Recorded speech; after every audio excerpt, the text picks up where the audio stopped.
What's up mga tol? Dito nga pala Tito Chon sa loob ng sasakyan. Fitness ulit. What's up mga tol? Dito naman nagbabalik ang inyong lingkod, Tito Chon. So for today's video guys, gala na naman kami nila Kuya Burns. At pupunta kami ngayon sa anong area to? Graffiti. Sa Graffiti Rock. Mga isang oras yung babayin namin. Isang oras at 17 minutes ang layo mula dito sa Riyadh. Bali dun sa area na yun mga tol, makikita natin yung mga sinaunang tao at nagkukit sila ng mga kung ano-anong shape, mga hayop, mga kumbaga kung ano yung buhay nila dati at inilarawan nila yon sa mga bato. So kaya siya tinawag na Graffiti Rock. So biyahe lang kami mga tol. Bali puno na yung mga gamit sa likod. Yan, nakahanda na kami.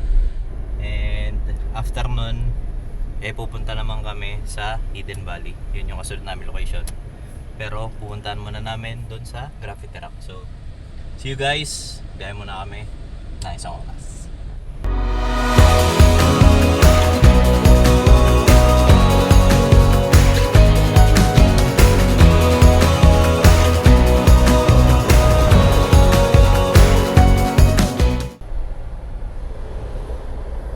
Guys, 3 minuto na lang at malapit na kami sa location. And si Kuya Bert sa likod. Nauna tayo dahil tayo ay naantok na po si Julie Babes. And tulog na rin po si Pete. Tulog po gising yan. So see you there. Guys, imik ako ng imik, di pala naka-record. So dito nga pala kami mga tol sa Graffiti Rock. Bale, Julie Babes ngayon yung nagdadrive ng ating chikot. At sinasanay ko siya. I-try mo dyan, i-try mo dyan. Ay Andre. Sige lang. Kahit dyan na. Maya mo na dyan. So guys, dito na po kami ngayon sa Graffiti Rock. At hindi ko naman na-video. At kumuha po na What's up, bro? si Andre na ilalagay natin sa ating koleksyon. Saan ko nakita ng gano'n? So guys, ganito po yung mga jejemon ng Saudi.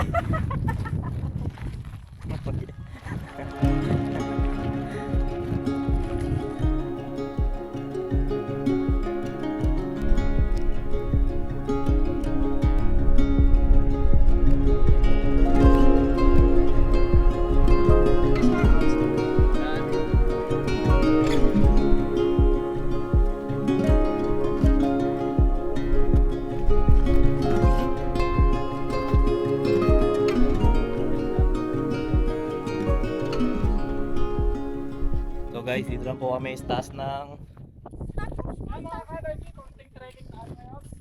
bablog po si Kuya Friends. Today we're gonna go to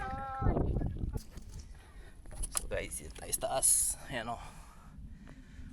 Sobrang tarik na nung pinunta nating lugar. Yeah. Para lang makita natin tong tinatawag nila mga graffiti or mga inukit ng mga unang tao dito. Ay, ganda. Sean Kingston. Yeah. Tingnan natin. Umakit pa natin sa tuktok. Pero hindi ko na recommended kasi delikado na siya.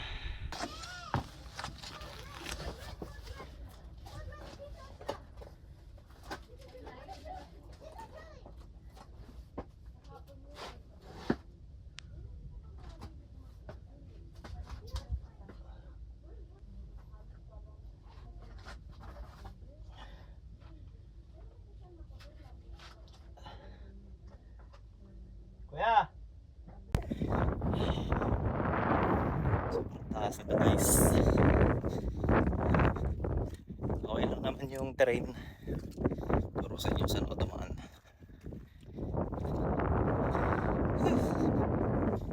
So, makikita nyo yung area na yun, may bitak na dyan.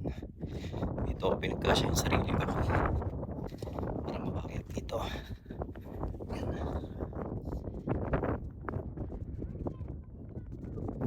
Dyan sa trail na yun ako dumaan. So dyan din ako dadaan. Ay, sinilip ko lang itong taas kung may madidiscover pa tayo na mga sulat ng mga sinulubang tao dito sa Saudi, no? Pero makikita nyo to, mga sulat na to ng mga lokal. So sayang, parang dinudumihan nila yung lugar na to. Pero makikita nyo dito, inukit pa to 1985. Ewan ko lang yan kung 1985 pa talaga inukit yan o birthday siguro nila. So yun, yan, nakikita pa Emmy, sino man Emmy.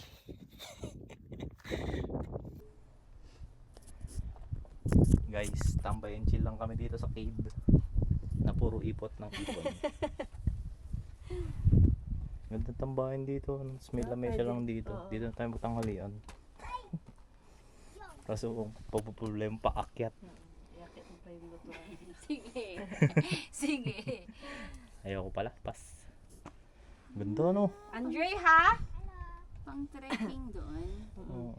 Yun dyan galing yung family din. Sayang, no? Wala sila, no? Ganda, oh. So ngayon mga tol, ang kasunod naman naming area ay Hidden Valley. So andyan sila kuya. And napakaganda nito. Dami ni kuya nakuwang shots. Hindi na ako pumunta doon kasi iba yung dinaanan akong trail. Yan ngayon, punta na kami ngayon sa Hidden Valley. Biyahe lang kami mga tol. What's up sa inyo mga in-allergy?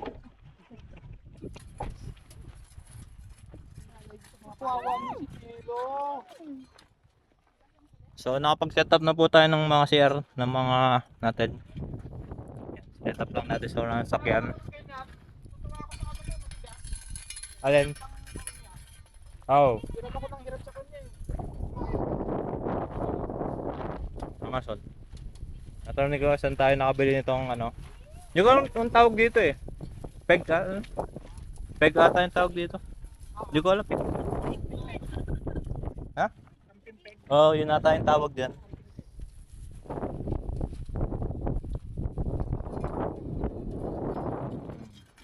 So guys, ang lulutuin po namin ngayon ay sinigang.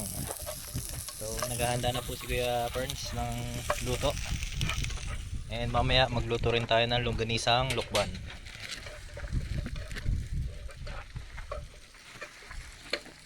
May mga gulay tayo dito. Tsaka, ano to, danggit ba? Danggit.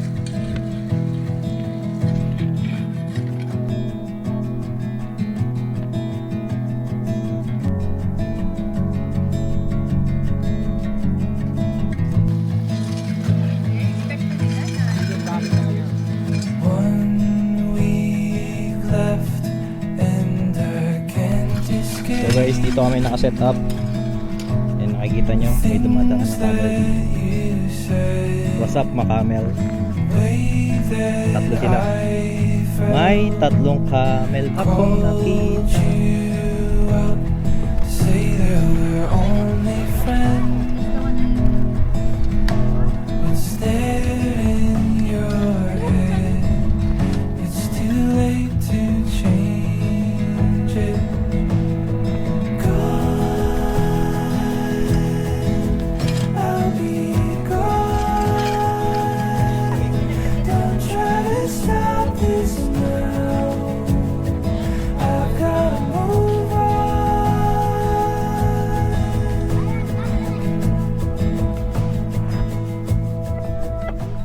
What's up sa inyo mga tol?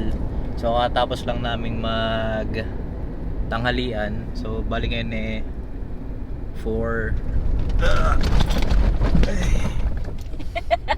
So alam niyo na po kung sino nagdadrive pag ganon. So guys, puntahan lang namin yung lugar na tinatawag na Sphinx. So para siyang Sphinx na nagkorte dun sa bato. Bale, sabi ni Kuya Ferns, mga 8 minutes daw yung aabutin doon simula dito sa spot namin. Pero silipin pa rin namin kasi naghahanap kami ng spot na pwede naming balikan pagka kumpleto na yung tropa. So bali ngayon nag-scouting kami para sa kasunod nating camping. Maganda-ganda yung pupuntahan ng grupo natin. So yan, nakikita nyo, tinetrain ko nga pala si Julie mag-drive sa off-road natin para masanay siya. And nakikita nyo naman guys, talagang seryosong seryoso. Game pace. And Dito puntahan natin kung nasan sila. Mga tol, hinahunting namin yung tinatawag ditong Sphinx Rocks. So sa aming Pantaha, ito yun. Yan yung area na yun. And wala pala akong seatbelt. So guys, dito kami ngayon sa tinatawag na Sphinx Rock. So hindi naman talaga siya mukhang Sphinx, pero kung makikita nyo yung shape niya, so para siyang ulo. So kaya siguro siya nabansagan na Sphinx Rocks.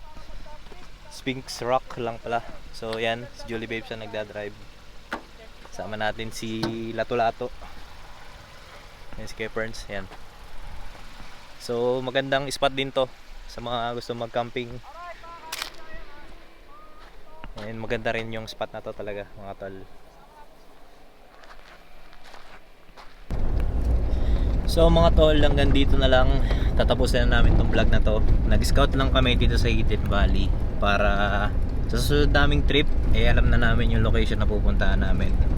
And nag-enjoy naman kami sa araw na to. Nabusog din at the same time.